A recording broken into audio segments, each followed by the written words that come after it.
Welcome to CoWIN express. இப்போ இதை நம்ம என்ன பார்க்க போகிறோம்னா, சிக்ஸ்த்தில் தேர்ட் டேர்ம் சயின்ஸ் நம்ம பார்க்க போகிறோம். தேர்ட் டேர்மில் சயின்ஸ் நம்ம இப்போ ஒவ்வொரு சாப்டராக பார்க்கும். அதாவது உயிரியலில் ஓகேங்களா, சாரி செகண்டு சாப்டர் பார்க்க போகிறோம். 1 second. Welcome to CoWIN express. இப்போ இந்த இதில் நம்ம என்ன பார்க்க போகிறோம்னா, சிக்ஸ்த்தில் செகண்ட் டேர்ம்ஸில் உயிரியல் பற்றி பார்க்க போகிறோம். மூணு சாப்டர் இருக்குது. 3 சாப்டர் நம்ம என்னென்ன ஒவ்வொன்றா பார்த்துலாம். காற்று, இப்போ நம்ம என்ன பார்க்க போகிறோம், காற்று தான். வளிமண்டல மற்றும் அவற்றின் அடுக்குகள் பார்க்கலாம். புறவளி மண்டலம், குறைந்த வெப்பநிலை, அதாவது கீழே வந்து அடிவளி மண்டலம், வானிலை மாறுபாடு இருக்கும். அடுத்து வந்து அடுக்குவளி மண்டலம் வந்து ஓசோன் படலம் இருக்கும். இடைவெளி மண்டலம் வந்து விண்கற்கள் எரிதல் இருக்கும். அடுத்து அயனி மண்டலம். அடுத்து வந்து புறவளி மண்டலம், அதாவது குறைந்த வெப்பநிலை மேலே. ஓகேங்களா, ஓகே. இங்கே பாருங்கள், வளிமண்டலம்னா என்ன? நமது பூமியானது காற்றாலான ஒரு மிகப்பெரிய மேலுறையால் மூடப்பட்டுள்ளது. இது வளிமண்டலம் என்று அழைக்கப்படுகிறது. புவிப்பரப்பில் 800 கிலோமீட்டர் தொலைவிற்கு மேல் பறந்து விரிந்துள்ள வளிமண்டலமானது புவியின் ஈர்ப்பு விசையால் பூமியின் கட்டுப்பாட்டில் நிலைநிறுத்தப்படுகிறது. வளிமண்டலமானது சூரியனில் இருந்து வரும் தீங்கு விளைவிக்கக்கூடிய பெரும்பாலான கதிர்களிலிருந்து நம்மை பாதுகாக்கிறது. காற்றின் பரவலானது பூமிக்கு அருகில் மிக அதிகமாகவும் மேலே செல்ல செல்ல குறைவாகவும் காணப்படும். ஏனெனில் நாம் மேலே செல்ல செல்ல புவியின் ஈர்ப்பு விசை குறைவதால் அதிக அளவு காற்றினை புவியால் ஈர்க்க முடியாமல் போகிறது. ஓகேங்களா, வளிமண்டலமானது 5 வெவ்வேறு அடுக்களானது. ஒன்று அடிவளி மண்டலம், ட்ரோபோஸ்பியர். அடுக்குவளி மண்டலம்னா ஸ்டேட்டோஸ்பியர். இடைவெளி மண்டலம்னா மீசோஸ்பியர். அயனி மண்டலம்னா அயனோஸ்பியர். புறவளி மண்டலம்னா எக்ஸோஸ்பியர். கீழே வந்து பாருங்கள், அடிவளி மண்டலம், ஓசோன் படலம், அடுக்கு வளி மண்டலம், இடைவெளி மண்டலம், அயனி மண்டலம், புறவெளி மண்டலம். ஓகேங்களா, இதில் வந்து ஓசோன் படலம் எதில் இருக்குன்னா அடுக்கு வளி மண்டலத்தில் தான் இருக்கும், அதாவது ஸ்ட்ராட்டோஸ்பியரில் தான் இருக்கும்.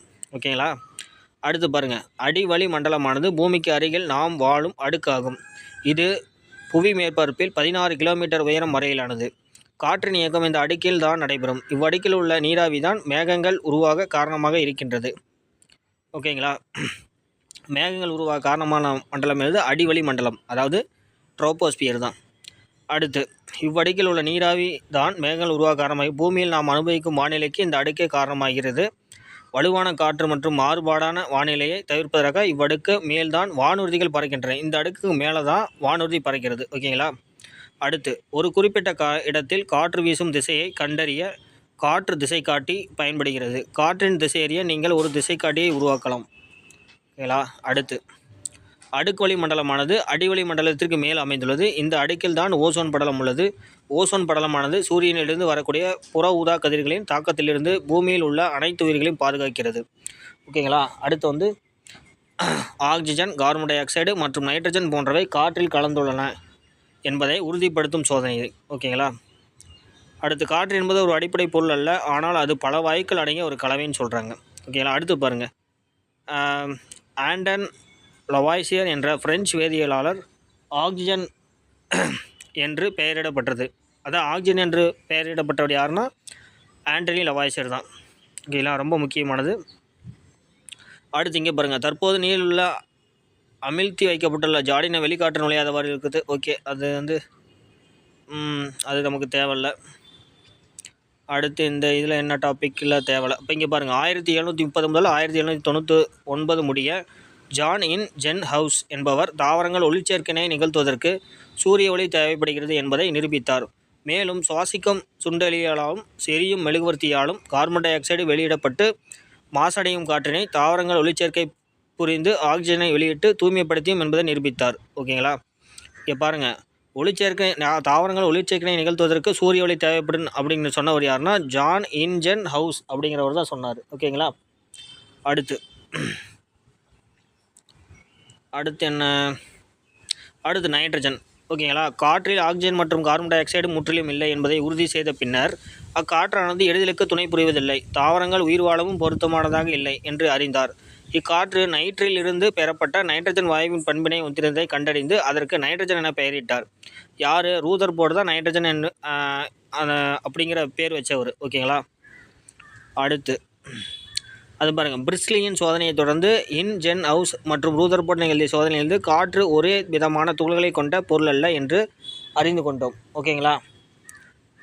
அடுத்து இங்கே டயக்ராம் பாருங்கள். 78% nitrogen, 1% carbon di oxide, argon, நீராவி மற்றும் பிற வாயுக்கள், 21% ஆக்சிஜன். ஓகேங்களா. அடுத்து தொழிற்சாலை அதிகமுள்ள நகரங்களில் உலவும் காற்றில் மற்ற இடங்களில் உள்ளதை விட அதிகளவு கார்பன் டை ஆக்சைடு இருக்கும். கடலோர பகுதியில் உள்ள காற்றில் மற்ற இடங்களை விட அதிகளவு நீராவி அடங்கியிருக்கும். மழை காலங்களில் காற்றில் அதிகளவு ஈரப்பதம் காணப்படும். காற்றோட்டமுள்ள இடங்களில் உள்ள காற்றில் அதிக அளவு தூசு பொருட்கள் காணப்படும். ஓகேங்களா. அடுத்து என்ன இந்த பாடத்தில் முக்கியமானது, இங்கே பாருங்கள். தாவரங்கள் மற்றும் விலங்குகளின் வாழ்க்கையில் காற்றின் முக்கியத்துவம் என்னன்னு பார்க்கலாம். தாவரங்களின் வளர்ச்சிக்கு ஆற்றல் தேவைப்படுகிறது. எனவே தாவரங்களிலும் சுவாசம் நடைபெறுகிறது. சுவாசித்தலின் பொழுது தாவரங்கள் விலங்குகளைப் போலவே ஆக்சிஜனை உள்ளிழுத்து கார்பன் டை ஆக்சைடை வெளிவிடுகின்றன.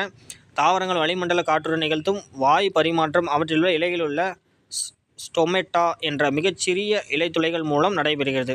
கேட்பாங்க, வாயு பரிமாற்றம் இலையில் உள்ள எந்த மிகச்சிறிய துளைகள் மூலம் நடைபெறுகிறதுனா ஸ்டொமேட்டா அப்படிங்கிற மூலம்தான். ஓகேங்களா. இங்கே அதை சுழற்சி பார்த்துக்கோங்க. ஓகேங்களா. ஃபஸ்ட்டு என்னது, நீர் வேரினால் உறிஞ்சப்பட்டு தண்டுகள் வழியே தாவரத்தின் பிற பாகங்களுக்கு எடுத்து செல்லப்படுகிறது. நீர், கார்பன் டை ஆக்சைடு மற்றும் சூரிய ஒளி இணைந்து இலைகளில் உணவு தயாரிக்கப்படுகிறது. கார்பன் டை ஆக்சைடு இலைத்துளை வழியே நுழைகிறது. ஒளியாற்றல் நடைபெறும். குளோரோஃபில் சூரியனிடமிருந்து வெளிச்சத்தை பெறுகிறது. ஆக்சிஜன் வெளியேறுகிறது. ஆக்சிஜன் மற்றும் நீராவி இலைகளில் ஸ்டொமேட்டா வழியே வெளியேறுகின்றது. அதாவது ஆக்சிஜன் மற்றும் நீராவி இலைகளின் ஸ்டொமேட்டா வழியே வெளியேறுகின்றது. ஓகேங்களா. அடுத்து ஒளிச்சேர்க்கை. ஒளிச்சேர்க்கை ரொம்ப ரொம்ப முக்கியமான ஒரு டாபிக். தாவரங்கள் அவற்றிற்கான உணவினை ஒளிச்சேர்க்கை மூலம் உற்பத்தி செய்கின்றன. ஒளிச்சேர்க்கையின் பொழுது காற்றிலுள்ள கார்பன் டை ஆக்சைடும் மண்ணிலுள்ள நீரும் சூரிய ஒளியின் துணையுடன் வினைபுரிந்து உணவை உற்பத்தி செய்கின்றன. பெரும்பாலான தாவரங்களில் பச்சையம் எனும் ஒரு நிறமி காணப்படுகிறது. ஓகேங்களா. அடுத்து இது ஒளிச்சேர்க்கையின் பொழுது சூரிய ஒளியினை உறிஞ்ச பயன்படுகிறது. ஓகேங்களா. கார்பன் டை ஆக்சைடு, நீர், சூரிய ஒளி, பச்சையம், உணவு ப்ளஸ் ஆக்சிஜன். ஓகேங்களா. அடுத்து தாவரங்கள் சுவாசத்தின் பொழுது எடுத்துக்கொண்ட ஆக்சிஜனை விட அதிகளவு ஆக்சிஜன் ஒளிச்சேர்க்கையின் பொழுது தான் வெளியிடப்படுகிறது. ஓகேங்களா. அடுத்து விலங்கு சுவாசம். உயிரினங்கள் அனைத்தும் உயிர் வாழ காரணமாக இருக்கும் மிக முக்கியமான தனிமமான ஆக்சிஜன் காற்றில் உள்ளது என்பதை நாம் அறிவோம். காற்றில் ஆக்சிஜன் அளவு 21% இருக்குது. ஓகேங்களா. ஆக்சிஜன் இன்றி உயிர்கள் வாழ இயலாது. அவ்வளோதான் இந்த டாப்பிக்கில் எவ்வளோதான். இங்கே பாருங்கள், உணவு plus oxygen = carbon di oxide plus நீர் ப்ளஸ் ஆற்றல். ஓகேங்க, விலங்குகளில் இது. ஓகேங்களா. அடுத்து இந்த டயக்ராம், இந்த டேபிள் பாருங்கள். பகுதி பொருட்கள் உள்ளிழுக்கும் காற்று, வெளியேற்றும் காற்று. ஓகேங்க. நைட்ரஜன் 78% உள்ளிழுக்கும், 78% வெளியேற்றும். ஆக்சிஜன் 21% உள்ளிழுக்கும் காற்று, அடுத்து வெளியேற்றும் காற்று 16%. கார்பன் டை ஆக்சைடு 0.03, அடுத்து 4%. நீராவி மாறுபடும் அளவு அடுத்து கூடுதலாக வெளியேறும். மந்த வாயுக்கள் 0.95 0.95 தான். தூசு மாறுபாடு அளவு இல்லை. அடுத்து வெளி வெப்பநிலை அறை வெப்பநிலை, உடல் வெப்பநிலை. ஓகேங்களா. அடுத்து நீரில் வாழும் மற்றும் தாவரங்களின் சுவாசம். இது அந்தளவுக்கு தேவையில்ல, பட் ஆனால் டேபிள் ரொம்ப ரொம்ப முக்கியம். ஆனால் இங்கே பாருங்கள், குளங்கள், ஏரிகள், ஆறுகள் மற்றும் கடல்கள் போன்றவற்றில் உள்ள நீரில் குறிப்பிட்ட அளவு ஆக்சிஜன் கரைந்திருக்கும். இந்த ஆக்சிஜனை நீர் நிலைகளில் வாழும் தாவரங்கள், விலங்குகள் தங்களது சுவாசத்திற்கு பயன்படுத்தி கொள்கின்றன. உதாரணமாக தவளைகள் தோல் வழியாகவும் மீன்கள் செதில்களின் துணை கொண்டும் சுவாசிக்கின்றன. ஓகேங்களா. அவ்வளோதான் இது. அடுத்து என்ன பண்ணுங்க, கார்பன் டை ஆக்சைடு -57°C குளிர்விக்கும் பொழுது அவை திரவ நிலையை அடையாமல் நேரடியாக திடநிலைக்கு மாறுகிறது. இதனை உலர் பனிக்கட்டி என்றழைக்கின்றனர். இது குளிர்விக்கும் காரணியாக பயன்படுகின்றது. இறைச்சி மற்றும் மீன்கள் போன்றவற்றை சரக்குந்து மற்றும் சரக்கு பெட்டிகளில் ஏற்றுமதி செய்யும் பொழுது அப்பொருட்களை பதப்படுத்த உலர் பனிக்கட்டியை பயன்படுத்துகின்றன. ஓகேங்களா. அடுத்து காற்றின் பயன்கள். தாவரம் மற்றும் விலங்குகளின் சுவாசத்திற்கு காற்று பயன்படுகிறது. மரக்கட்டை, நிலக்கரி, மண்ணெண்ணெய், சமையல் எரிவாயு போன்ற எரிபொருட்களை எரிக்க காற்று உதவுகிறது. ஓகேங்களா. அடுத்து அழுத்தப்பட்ட காற்று பல்வேறு வாகனங்கள், டயர்களில் பயன்படுகிறது. இயற்கையின் நீர் சுழற்சியில் காற்று முக்கிய பங்கு வகிக்கிறது. சூரியனிடமிருந்து வரும் தீங்கு விளைவிக்கக்கூடிய கதிர்கள் பூமியின் மேற்பரப்பிற்கு வருவதை வளிமண்டலத்தில் உள்ள ஓசோன் படலம் தடுக்கிறது, சில தவிர்க்க முடியாத சூழ்நிலையில். ஓகேங்களா. அடுத்து அப்போ இங்கே பாருங்கள், ஆழ்கடல் நீந்துபவர்கள் ஆக்சிஜன் வாயு நிறைந்த உருளையை சுவாசத்திற்கு பயன்படுத்துகின்றனர். அவ்வளோதான் இந்த சாப்டருக்கு. அவ்வளோதான். இப்போ அடுத்த சாப்டர் நம்ம பார்க்கலாம். அடுத்த சாப்டர் நம்ம என்னென்னா செல்லுடைய வகைப்பாடு பார்க்குறோம். ஓகேங்களா. செல்லுனா என்ன, செல்லின் வகைகள்னால் என்ன, ப்ரோகேரியாட்டிக் செல், யூகேரியாட்டிக் செல்னு இருக்குது. தெளிவாக ப்ரோகேரியாட்டிக் செல் என்ன இருக்கும், தெளிவான உட்கரு கிடையாது. யூகேரியாட்டிக் செல்லிலிருந்து தெளிவான உட்கரு காணப்படுகிறது. ப்ரோகேரியாட்டிக் செல்லில் 2 இருக்குது, பாக்டீரியா, சைனோ பாக்டீரியா. யூகேரியேட்டு வந்து தாவர செல், விலங்கு செல் வந்து யூகேரியேட்டு. பாக்டீரியா, சைனோபாக்டீரியா வந்து ப்ரோகரியேட்டு செல்னு சொல்லுவாங்க. ப்ரோகரியேட்டு செல் என்னது, தெளிவான உட்கரு கிடையாது. யூகேரியேட்டு அது உட்கரு இருக்குது. ஓகேங்களா. இப்போ இதை வந்து ரொம்ப முக்கியமானது என்ன, செல்லின் கண்டுபிடிப்பு. செல்லின் கண்டுபிடிப்பு என்னன்னு பார்க்குறோம். ராபர்ட் ஹூக் இங்கிலாந்து நாட்டைச் சேர்ந்த அறிவியலாளர், கணித அறிவியல் கண்டுபிடிப்பாளர். அக்காலத்தில் பயன்படுத்தப்பட்ட நுண்ணோக்கியை மேம்படுத்தி ஒரு கூட்டு நுண்ணோக்கியை உருவாக்கினார். நுண்ணோக்கியின் அருகில் வைக்கப்பட்டுள்ள விளக்கிலிருந்து வரும் ஒளியை நீர் லென்ஸு கொண்டு குவியச் செய்து ராபர்ட் ஹூக் இங்கிலாந்து நாட்டைச் சேர்ந்த அறிவியலாளர், கணித அறிஞர் மற்றும் கண்டுபிடிப்பாளர். இவர் அக்காலத்தில் பயன்படுத்தப்பட்ட நுண்ணோக்கியை மேம்படுத்தி ஒரு கூட்டு நுண்ணோக்கியை உருவாக்கினார். ராபர்ட் ஹூக் நுண்ணோக்கியின் அருகில் வைக்கப்பட்டுள்ள விளக்கிலிருந்து வரும் ஒளியை நீர் லென்ஸ் கொண்டு குவியச் செய்து நுண்ணோக்கின் கீழ் வைக்கப்பட்டுள்ள பொருளிற்கு ஒளியூட்டினார். அதன் மூலம் அப்பொருளின் நுண்ணிய பகுதியை நுண்ணோக்கின் மூலம் தெளிவாக காண முடிந்தது. ஓகேங்களா. இதுதான் சொல்கிறாங்க. மேலும் அறிந்து கொள்வதை பார்க்கலாம். நம்மால் வெறும் கண்ணால் செல்லினை காண இயலாது, ஏனெனில் அது அளவில் மிகச்சிறியது. அதனை கூட்டு நுண்ணோக்கியால் நம்மால் காண இயலும். தற்காலத்தில் எலக்ட்ரான் நுண்ணோக்கியானது செல்களை நன்கு உருப்பெருக்கம் செய்து காண பயன்படுகிறது. ஓகேங்களா. அடுத்து 1665ஆம் ஆண்டு மைக்ரோகிராஃபியா என்ற தனது நூலினை வெளியிட்டார். யார், ராபர்ட் ஹூக். அதில் முதலில் செல் என்ற சொல்லினை பயன்படுத்தி திசுக்களின் அமைப்பினை விளக்கினார். லத்தீன் மொழியில் செல்லுலா என்பதற்கு சிறிய அறை என்று பொருள். ஓகேங்களா. செல்லை பற்றி படிக்கும் அறிவியல் பிரிவுக்கு செல் உயிரியல் என்று பெயர். ஓகேங்களா. அடுத்து, ஒரு செல் 3 முக்கிய பகுதிகளை கொண்டிருக்கும். செல்லை சுற்றி காணப்படும் வெளியுறையான செல் சவ்வு, திரவநிலை சைட்டோபிளாசம், உட்கரு, மொத்தம் 3 முக்கிய பகுதியை கொண்டிருக்கும். ஓகேங்களா. நமது உடலில் கண்கள், இதயம், நுரையீரல் போன்ற உறுப்புகள் எவ்வாறு தனித்தனியாக நுட்பமான பணிகளை செய்வதற்காக அமைந்துள்ளனவோ அதுபோல செல்லின் பல்வேறு பணிகளை செய்வதற்காக செல்லின் பல உறுப்புகள் காணப்படுகின்றன. இவை செல் நுண்ணுறுப்புகள் எனப்படுகின்றன. ஓகேங்களா. அடுத்து, உடலின் எப்பகுதியில் ஒரு செல்லானது இடம்பெறுகிறதோ அதற்கேற்ப செல்லின் நுண்ணுறுப்புகள் சிறப்புத்தன்மையை பெற்று அந்த உறுப்பின் நுட்பமான பணிகளை செய்கின்றன. ஓகேங்களா. அடுத்தினது செல்லின் அளவு பார்க்கலாம். செல்கள் வேறுபட்ட அளவுகளில் காணப்படுகிறது. இவற்றின் அளவானது மைக்ரோமீட்டர் சில சென்டிமீட்டர் வரை வேறுபடுகிறது. ஓகேங்களா.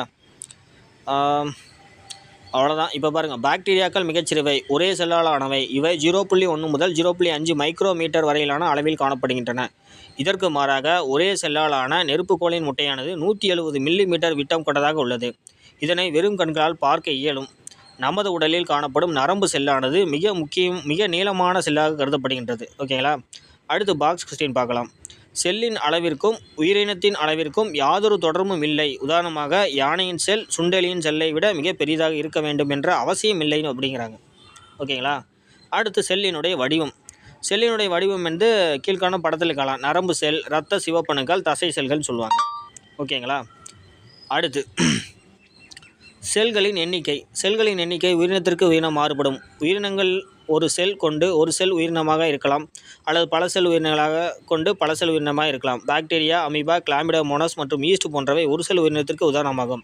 ஸ்பைரோகைரா, மாமரம் மற்றும் மனிதன் போன்றவை பல செல் உயிரினங்களுக்கு உதாரணமாகும். ஓகேங்களா. அடுத்து, தோராயமாக மனித உடலில் உள்ள செல்களின் எண்ணிக்கை என்ன, 3×10⁻13. ஓகேங்களா. இதுதான், இது ஒரு மேக்ஸ் மாதிரின்னு வச்சுக்கோங்களேன், ஒரு அப்ராக்சிமேட்டாக வச்சுக்கோங்களேன்.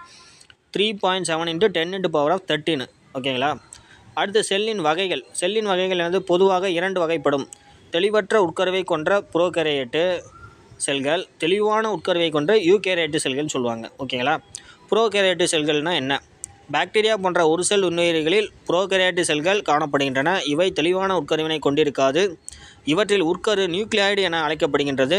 இச்செல்களில் நுண்ணுறுப்புகளை சுற்றி சவ்வுகள் காணப்படுவதில்லை. ஓகேங்களா. முதலில் உருவான செல் ப்ரோகேரியேட்டு செல் ஆகும். இவை 0.003 மைக்ரோமீட்டர் முதல் 2.0 மைக்ரோமீட்டர் வரையிலான விட்டம் கொண்டவை. எடுத்துக்காட்டு, எச்சரிச்சியா கோலை பாக்டீரியா. ஓகேங்களா. அடுத்து வந்து யூகேரியேட்டு செல்கள்னால் என்னென்னு பார்க்கலாம். தெளிவான உட்கருவை கொண்டுள்ள செல்கள் யூகேரியேட்டு செல்கள் என அழைக்கப்படுகின்றன. இவை ப்ரோகேரியேட்டு செல்களை விட அளவில் பெரியவை. இவை சவ்வினால் சூழப்பட்ட நுண்ணுறுப்புகளை கொண்டுள்ளன. எடுத்துக்காட்டு, தாவர செல்கள், விலங்கு செல்கள், பெரும்பாலான பூஞ்சைகள் மற்றும் ஆல்கஹால்கள். ஓகேங்களா. அடுத்து என்ன ரொம்ப முக்கியம், அந்த வித்தியாசம் நம்ம பார்த்தலாம், வேறுபாடுகள் பார்க்கலாம். 1 முதல் 2 மைக்ரான் விட்டம் கொண்டவை ப்ரோகேரியேட்டு, யூகேரியேட்டு. ஓகேங்களா. 10 முதல் 100 மைக்ரான் விட்டம். செல் நுண்ணுறுப்புகளை சுற்றி சவ்வு காணப்படாது. செல் நுண்ணுறுப்புகளை சுற்றி காணப்படும். தெளிவற்ற உட்கரு கொண்டவை, தெளிவான உட்கரு கொண்டவை. நியூக்ளியாஸ் காணப்படுவதில்லை, நியூக்ளியாஸ் காணப்படும். ஓகேங்களா. அடுத்து தாவர செல், விலங்கு செல் பார்க்கலாம். தாவரம் மற்றும் விலங்குகள் பல செல் உயிரினங்களாகும். இவற்றின் செல்கள் யூகேரியேட்டு செல்கள் என அழைக்கப்படுகிறது. ஓகேலா, பாக்டீரியா, வைரஸ் எல்லாம் புரோகேரியேட்டு, தாவர விலங்கு செல் வந்து யூகேரியேட்டுன்னு சொல்லுவாங்க. தாவர செல்லின் முக்கிய பண்பு என்னன்னு பார்க்கலாம். தாவர செல்கள் விலங்கு செல்களை விட அளவில் பெரியவாகவும் கடினத்தன்மை மிக்கதாகவும் உள்ளன. தாவர செல்கள் அதனை சுற்றி வெளிப்புறத்தில் செல் சுவரையும் அதனை செல் ஜவ்வினையும் கொண்டுள்ளன. தாவர செல்கள் பசுங்கனிகளை கொண்டுள்ளன. அவற்றில் காணப்படும் பச்சையம் நுண்குமிழிகள் காணப்படுகின்றன, ஆனால் சென்ட்ரியோல்கள் காணப்படவில்லை. ஓகேங்களா. விலங்கு செல்கள்னு என்னன்னு பார்க்கலாம். விலங்கு செல்கள் தாவர செல்களை விட அளவில் சிறியவை. விலங்கு செல்கள் கடினத்தன்மை அற்றவைன்னு சொல்லுவாங்க. விலங்கு செல்லை சுற்றி செல் சவ்வு காணப்படுகிறது, ஆனால் செல் சுவர் காணப்படுவதில்லை. விலங்கு செல்லின் பசுங்கணிகம் காணப்படுவதில்லை. இவை சிறிய நுண்குமிழிகளை கொண்டுள்ளன. விலங்கு செல்லில் சென்ட்ரியோல்கள் உண்டுன்னு சொல்லுவாங்க. ஓகேங்களா. அவ்வளோதான். முப்பரிமாண அமைப்பில் நீங்கள் செல்லின் முழு தோற்றத்தை காணலாம். செல்லின் நுண்ணுறுப்புகளின் அளவு, வடிவம் மற்றும் அவற்றை அமைவிடத்தை நீங்கள் அறிந்து கொள்ளலாம். ஓகே, இது நமக்கு தேவையில்லை. செல்லின் நுண்ணுறுப்புகள் மற்றும் அதன் பணிகள் பற்றி ரொம்ப முக்கியமான ஒரு பாக்ஸ் கொஸ்டின்ஸ். இதை நம்ம கண்டிப்பாக பார்த்தாகணும். செல்லினுடைய பாகம், முக்கிய பணிகள், சிறப்பு பெயர்கள் என்னென்னு பார்க்கலாம். செல் சுவருடைய முக்கிய பணி என்னென்னா செல்லை பாதுகாக்கிறது. செல்லிற்கு உறுதி மற்றும் வலிமையை தருகிறது. சிறப்பு பெயர் என்ன, தாங்குபவர் மற்றும் பாதுகாப்பர்னு சொல்கிறாங்க. செல் ஜவ்வு செல்லிற்கு பாதுகாப்பு தருகிறது. செல்லிற்கு உள்ளேயும் வெளியேயும் பொருள்களை கடத்தப்படுவதை கட்டுப்படுத்துகிறது. செல்லினுடைய கதவுன்னு சொல்லுவாங்க இதுக்கு. சைட்டோபிளாசம்னு என்ன, நீர் அல்லது ஜெல்லி போன்ற செல்லில் உள்ள நகரும் பொருள் தான் சைட்டோபிளாசம், செல்லின் நகரும் பகுதி. மைட்டோகாண்ட்ரியா என்ன, செல்லிற்கு தேவையான அதிக சக்தியை உருவாக்கி தருகிறது. இதோடு செல்லின் ஆற்றல் மையம்னு சொல்லுவாங்க. பசுங்கணிகம், இதில் பச்சையம் என்ற நிறமி உள்ளது. இது சூரிய ஒளியை ஈர்த்து ஒளிச்சேர்க்கையின் மூலம் உணவு தயாரிக்க உதவுகிறது. செல்லின் உணவு தொழிற்சாலைன்னு சொல்லுவாங்க. ஓகேங்களா. செல்லின் உணவு தொழிற்சாலை எது, பசுங்கணிகம். நுண்குமிழ்கள், இது உணவு, நீர், வேதிப்பொருட்களை சேமிக்கிறது, சேமிப்பு கிடங்குன்னு சொல்லுவாங்க. அடுத்து உட்கருன்னா நியூக்ளியஸ்ன்னு சொல்லுவாங்க. செல்லின் மூளையாக செயல்படுகிறது. செல்லின் அனைத்து செயல்களையும் ஒருங்கிணைந்து கட்டுப்படுத்துகிறது. செல்லின் கட்டுப்பாட்டு மையம் வந்து உட்கரு தான் சொல்லுவாங்க. செல்லின் ஆற்றல் மையம் எது, மைட்டோகாண்ட்ரியா. அடுத்து உட்கரு உறை, நியூக்ளியஸ் உரைன்னு சொல்லுவாங்க. ஓகேவா. நியூக்ளியஸை சுற்றி அமைந்து அதை பாதுகாக்கிறது. நியூக்ளியஸின் உள்ளேயும் வெளியேயும் பொருள்களை அனுப்புகிறது. உட்கரு வாயுவில் அல்லது உட்கரு கதவுன்னு சொல்லுவாங்க. ஓகேங்களா.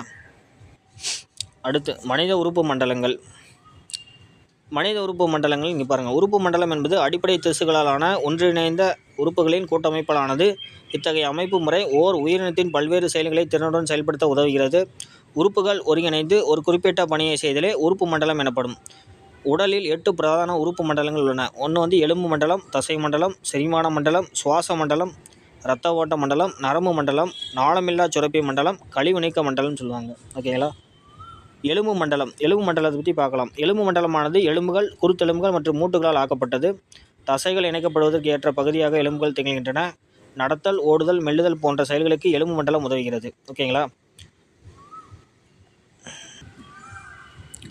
அடுத்து மனிதனின் எலும்பு மண்டலம் 206 எலும்புகளை உடையது. சில குருத்தெலும்புகள், இணை இலைகள், தசை நார்கள் ஆகியவற்றை எலும்பு மண்டலம் உள்ளடக்கியுள்ளது. இணைப்பு இலைகள் எலும்புகளை எலும்புகளுடன் இணைக்கின்றது. தசை நார்கள் எலும்புகளை தசைகளுடன் இணைக்கிறது. எலும்பு மண்டலம் 2 பிரிவுகளை கொண்டவை. அவை அச்சு சட்டகம், இணையுறுப்பு சட்டகம் சொல்லுவாங்க. அச்சு சட்டகமானது மனிதனின் செங்குத்தாக அச்சை உருவாக்கிறது. இது எதுனா மண்டை ஓடு, முதுகெலும்பு தொடர், விலா எலும்பு. ஓகேங்களா. இணையுறுப்பு சட்டகமானது மார்பு வளையங்கள், இடுப்பு வளையங்கள், கை கால் எலும்புகள் ஆகியவற்றை உள்ளடக்கியது. ஓகேங்களா. அடுத்து மண்டையோடு வந்து அவ்வளோக்கு தேவை இல்லை. ஓகேங்களா. வேற என்ன, முதுகெலும்பு தொடர் பற்றி பார்க்கலாம். முதுகெலும்பு தொடர் மண்டையோட்டின் அடிப்புறத்தில் இருந்து தொடங்குகிறது. இது தண்டுவடத்தை பாதுகாக்கிறது. இது மிகச்சிறிய முள்ளெலும்பு தொடர்களால் உருவாக்கப்பட்டது. விலா எலும்புக்கூடு 12 இணைகள் கொண்ட வளைந்த தட்டையான விலா எலும்புகளை கொண்டுள்ளது. அவை மென்மையான இதயம், நுரையீரல் போன்ற இன்றியமையாத உடல் உறுப்புகளை பாதுகாக்கிறது. ஓகேங்களா. கை கால் எலும்புகள்னா மனிதனின் கை கால் எலும்புகள் 2 இணைகளை கொண்டது. அவை முன்னங்கை மற்றும் பின்னங்கால் எனப்படும். முன்னங்கை எலும்புகள் பிடித்தல், எழுதல் போன்ற செயல்களுக்கு, பின்னங்கால் எலும்புகள் நடப்பது, அமர்தல் போன்ற செயல்கள் உதவுகின்றன. எலும்பு வளையம்னா என்ன, அச்சு சட்டத்துடன் முன்னங்கையிலும் பின்னங்காலையிலும் இணைப்பதற்கு முறையே மார்பு வளையம் மற்றும் இடுப்பு வளையம் உதவுகின்றது. ஓகேங்களா. அவ்வளோதான். வேறு பாக்ஸ் கொஸ்டின். நமது உடலில் காணப்படும் எலும்புகளை மிகச்சிறியது நமது உள்காதில் உள்ள அங்கவடி எலும்பாகும். இது 2.8 மில்லிமீட்டர் மட்டுமே நீளமுடையது. நமது உடலில் நீளமான எலும்பு தொடை எலும்பாகும். குழந்தை பிறக்கும் பொழுது 300க்கும் அதிகமான எலும்புகள் பிறக்கின்றன. அவற்றை வளரும் பொழுது சில எலும்புகள் இணைந்து ஒன்றாக மாறுகின்றன. ஆகையால் முதிர்ச்சியடைந்த மனிதனின் எலும்பு 206 எலும்புகள் சொல்லுவாங்க. ஓகேங்களா. அடுத்து மென்தசைன்னா என்ன, இதய தசை. மென்தசைனா என்ன, உணவு குழல், சிறுநீர் பை, தமனிகள் மற்றும் பிற உள்ளுறுப்புகளின் சுவர்களில் காணப்படும். இவை நம் விருப்பத்திற்கேற்ப செயல்படாதவை. மென்தசைகள் உணவு குழல், சிறுநீர் பை, தமனிகள் மற்றும் பிற உள்ளுறுப்புகளின் சுவர்களில் காணப்படும். ஓகேங்களா. இதய தசைகள்னால் என்ன? விருப்பத்திற்கேற்ப கட்டுப்படாத இயங்கு தசைகள் தான். ஓகேங்களா. செரிமான மண்டலம் என்னென்னு சொல்லி பார்க்கலாம். உணவு குழாயின் தொடர்புடைய செரிமான சுரப்பிகளான உமிழ்நீர் சுரப்பி, கல்லீரல் மற்றும் கணையம் ஆகியவை உள்ளன. இவை செரிமான பாதையின் உணவு செரிமானம் நடைபெறுவதற்கு உதவியாக செரிமான நொதிகளை சுரக்கின்றன. உணவு குழாய் சுமார் 9 மீட்டர் நீளமுடைய தசையிலான நீண்ட குழலாகும். இரைப்பை செரிமானத்தின் பிரதான உறுப்பாக உள்ளது. சிறுகுடலில் உட்கருதல் நடைபெறுகிறது. சுவாச மண்டலம்னா என்ன? சுவாச வாயுக்கள் பரிமாற்றம் மற்றும் சுவாசித்தல் நிகழ்ச்சியில் ஈடுபட்டுள்ள மண்டலம் சுவாச மண்டலம் ஆகும். இதில் நாசி துளைகள், தொண்டை, குரல்வளை, மூச்சுக்குழல், கிளை மூச்சுக்குழல் மற்றும் நுரையீரல்கள் அடங்கும். இதன் மூலம் தூய்மையான காற்றானது உள்ளிழுக்கப்பட்டு வெளிவிடப்படுகிறது. நுரையீரலில் காற்றுக்கும் இதயத்திற்கும் இடையே O2 மற்றும் CO2 பரிமாற்றம் நடைபெறுகிறது. குரல் வளைமூடி எபிகிளாஸ்டிஸ் என்ற அமைப்பு சுவாசப்பாதைக்கு உணவு செல்வதை தடுக்கிறது. ஓகேங்களா. அடுத்து நுரையீரல். சுவாச உறுப்புகளில் நுரையீரல்கள் முக்கியமானவை. இவை மார்பறையினுள் அமைந்துள்ளன. பொதுவாக காற்று குழாய் என்று அழைக்கப்படும் மூச்சுக்குழலானது குருத்தெலும்பு வளையங்களால் தாக்கப்பட்டுள்ளது. இது குரல் வளை மற்றும் தொண்டையை நுரையீரலுடன் இணைந்து காற்று செல்வதற்கு ஏதுவாக அமைந்துள்ளது. மூச்சுக்குழல் மார்பு அறையினுள் நுழைந்தவுடன் இரு மூச்சுக்கிளை குழல்களாக பிரிந்து வலது இடம் நுரையீரலுக்குள் நுழைந்து பல நுண்குழல்களால் பிரிந்து முடிவில் நுண் காற்றுப்பைகளில் ஆல்வியோலைகளில் திறக்கின்றன. நுரையீரல்களை சுற்றி இரு அடுக்களை கொண்ட ஒரு பாதுகாப்பு படலம் சொல்லுவாங்க. இது ப்ளூரா என்று அழைக்கப்படுகிறது. வாயுக்களின் ஊடுருவல்னா O2 மற்றும் CO2. ஓகேங்களா. வெளி சுவாசம், உட்சுவாசம், செல் சுவாசம். இது என்னென்னு பார்க்கலாங்களா வாங்க. நாசி துவாரங்களின் வழியே காற்றிலுள்ள O2 உள்ளிழுக்கப்பட்டு நுரையீரல்களில் உள்ள CO2 வெளியிடப்படுகிறது. இது வெளி சுவாசம். இரத்த ஓட்ட மண்டலம் வழியாக O2 உடல் முழுவதும் அளிக்கப்பட்டு அங்குள்ள CO2 எடுத்துச் செல்லப்படுகிறது. இரத்த சிவப்பணுக்களில் உள்ள ஹீமோகுளோபினால் O2 மற்றும் CO2 கடத்தப்படுகிறது. இது உட்சுவாசம். செல் சுவாசம்னா செல்கள் வழியாக O2வை எடுத்துக்கொண்டு CO2வை வெளிவிடுகிறது. இது செல் சுவாசம் சொல்லுவாங்க. ஓகேங்களா. அடுத்து இரத்த ஓட்ட மண்டலம். மனிதன் இந்த பாக்ஸ் கொஸ்டின் பார்க்கலாம். மனிதனின் ஒவ்வொரு நுரையீரலும் ஏறக்குறைய 300 மில்லியன் நுண் காற்றுப்பைகள் உள்ளன. கொட்டாவி விடுதல் மூலம் நாம் அதிக அளவு ஆக்சிஜனை உள்வாங்கி அதிக அளவு கார்பன் டை ஆக்சைடை வெளியிடுகிறோம். ஓகேங்களா. அடுத்து இரத்த ஓட்ட மண்டலம். நமது இரத்த ஓட்ட மண்டலம் இதயம், இரத்த குழாய், இரத்தம் ஆகியவை உள்ளடக்கியது. இது நமது உடலில் உள்ள சுவாச வாயுக்கள், உணவுச்சத்து பொருட்கள், ஹார்மோன்கள், கழிவுப் பொருட்கள் போன்றவற்றை கடத்துகிறது. இது தீங்கு விளைவிக்கக்கூடிய நோய் கிருமிகளிடமிருந்து நம்மை பாதுகாக்கிறது. மேலும் உடல் வெப்பநிலையை ஒரே சீராக வைக்கும் உதவி செய்கிறது. ஓகேங்களா. இரத்த ஓட்ட மண்டலம் ஸ்டேட்மெண்ட்டில் நம்ம கேட்டாலும் கேட்கலாம், நல்லா பார்த்துக்கலாம். அடுத்து இதயம் மார்பறையில் 2 நுரையீரல்களுக்கு இடையே அமைந்துள்ளது. நமது இதயம் 4 அறைகளை கொண்டது. இதயம் இரு சுவர்களை கொண்ட பெரிகார்டியம் என்னும் முறையினால் சூழப்பட்டுள்ளது. நமது இதயம் நம்முடைய வாழ்நாள் முழுவதும் தொடர்ந்து இரத்தத்தை உந்தி அனுப்புகிறது. ஓகேங்களா. இரத்த குழாய்கள். நமது உடலில் 3 வகையான இரத்த குழாய்கள் உள்ளன. அவை தமனிகள், சிரைகள் மற்றும் தந்திகள் ஆகும். இவைகள் மூடிய வலைப்பின்னல் போன்ற அமைப்பை ஏற்படுத்தி அதன் வழியாக இரத்தத்தினை எடுத்துச் செல்கிறது. இரத்தம் ஒரு திரவ இணைப்பு திசுவாகும். இரத்தம் பிளாஸ்மா மற்றும் இரத்த அணுக்களை கொண்டுள்ளது. இரத்த அணுக்கள் 3 வகைப்படும். அவை இரத்த சிவப்பணு RBCன்னு சொல்லுவாங்க, இரத்த வெள்ளை அணு WBCன்னு சொல்லுவாங்க, இரத்த தட்டுக்கள்னா பிளேட்ஸ்ன்னு சொல்லுவாங்க. இரத்த சிவப்பணுக்கள் எலும்பு மஜ்ஜையில் உருவாக்கப்படுகிறது. ஓகேங்களா. அடுத்து இந்த பாக்ஸ் கொஸ்டின் பார்க்கலாம். ஒரு நிமிடத்தில் எத்தனை நாடி துடிப்புகள் ஏற்படுகின்றன எண்ண முடியுமானா நாடி துடிப்பு விகிதம் எனப்படும். சாதாரண ஓய்வு நிலையில் உள்ள ஒரு மனிதன் சராசரி நாடி துடிப்பு ஒரு நிமிடத்தில் 72 80 வரை இருக்கும். நமது உடலில் எங்கு நாடி துடிப்பை உணர்கிறோம் எதை கண்டறிந்துன்னா கையில் நம்ம மணிக்கட்டில் இது பண்ணுவாங்க. ஓகேங்களா. அடுத்து நரம்பு மண்டலத்தில் முக்கியமானது என்னதுன்னா இங்கே பாருங்கள். நரம்பு மண்டலம் நியூரான் அல்லது நரம்பு செல்களானது. மண்டலத்தில் மூளை, தண்டுவடம், உணர்ச்சி உறுப்புகள் மற்றும் நரம்புகள் உள்ளன. நரம்பு மண்டலம் நாளமில்லா சுரப்பி மண்டலம் இணைந்து கடத்தல் மற்றும் ஒருங்கிணைப்பு ஆகிய இரு பணிகளை செய்கின்றன. ஓகேங்களா. அடுத்து மூளை.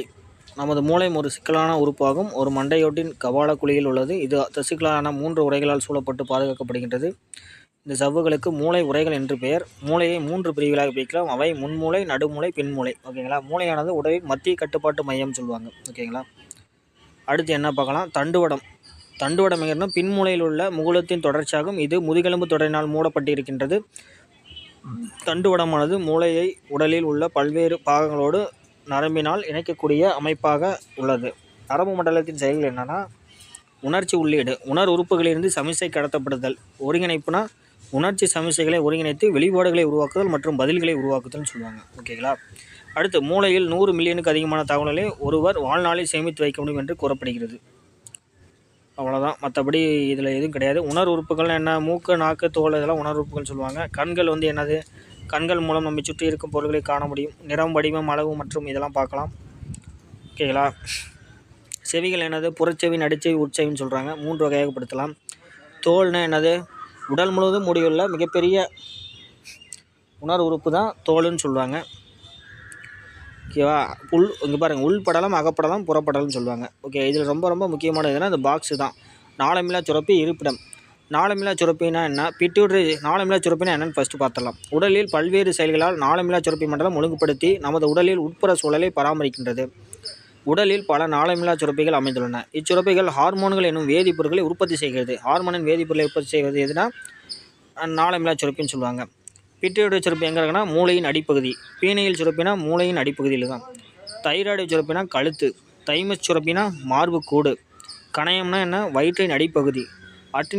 அட்நீரல் சுரப்பினா சிறுநீரகத்தின் மேல். இனப்பெருக்க உறுப்புனா இடுப்பு குழியில் இருக்கும். ஓகேங்களா. அடுத்து கழிவு நீக்க மண்டலம் வந்து எல்லாமே தான். சிறுநீரகம்.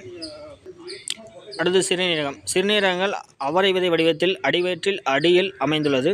நெப்ரான்கள் சிறுநீரகத்தின் செயல் அடிப்படை அலையாகும். இவை இரத்தத்தினை வடிகட்டி சிறுநீரை உருவாக்கிறது. ஓகேங்களா. சிறுநீரகம். இங்கே பாருங்கள், நாம் ஏன் நீரை அருந்துகிறோம். நமது உடலில் 70% நீர் உள்ளது. நமது மூளையில் உள்ள சாம்பல் நிற பகுதியில் அதிக அளவு 85% நீர் இருக்கும். கொழுப்பு செல்களில் குறைந்த அளவு 15% மட்டுமே உள்ளது. நாம் உணவின் மூலமாக பருகும் நீர் மூலமாகவோ ஒரு நாளைக்கு 1.5 முதல் 3.5 லிட்டர் வரை நீர் அருந்துகிறோம். ஓகேங்களா. ஓகே, அவ்வளோதான். இப்போ இந்த டயராம், கழிவு நீக்க மண்டலத்தை டயராம் பார்க்கலாம். சிறுநீரக தமனி, இது ஆக்சிஜன் மற்றும் யூரியா உள்ள இரத்தத்தினை சிறுநீரகத்தின் கொண்டு செல்கிறது. சிறுநீரக சிரை, இது வடிகட்டப்பட்ட இரத்தத்தினை சிறுநீரகத்திலிருந்து கீழ் பெருஞ்சிரைக்கு கொண்டு செல்கிறது. சிறுநீர் குழாய், இது சிறுநீரகத்திலிருந்து சிறுநீர் பைக்கு எடுத்து செல்கிறது. ஓகேங்களா. சிறுநீரகங்களை பின்பக்க விலா எலும்புகளினுள்ள அமைய பெருந்துள்ளது. இவை உடல் திரவத்தின் வேதிய கூட்டமைப்பை ஒழுங்குபடுத்துகிறது. சிறுநீர் பைனா, இது விரிவடையக்கூடிய தசையிலான சிறுநீரகமானது உடம்பிலிருந்து வெளியேற்றப்படுவதற்கு முன்பு இப்பையில் தற்காலிகமாக சேமித்து வைக்கப்படும். சிறுநீர் புறவழினா, இது தசைகளால் சூழப்பட்ட குழல் போன்ற அமைப்பாகும். இதன் மூலம் சிறுநீரகமானது உடம்பிலிருந்து வெளியேற்றப்படுவது கட்டுப்படுத்தப்படுகிறது. ஓகேங்களா. Okay, thank you friends. இது மூலிமா நம்ம சயின்ஸ் ரிலேட்டடாக எல்லா கொஷின் பார்க்கலாம். Thank you. Subscribe and like and shares.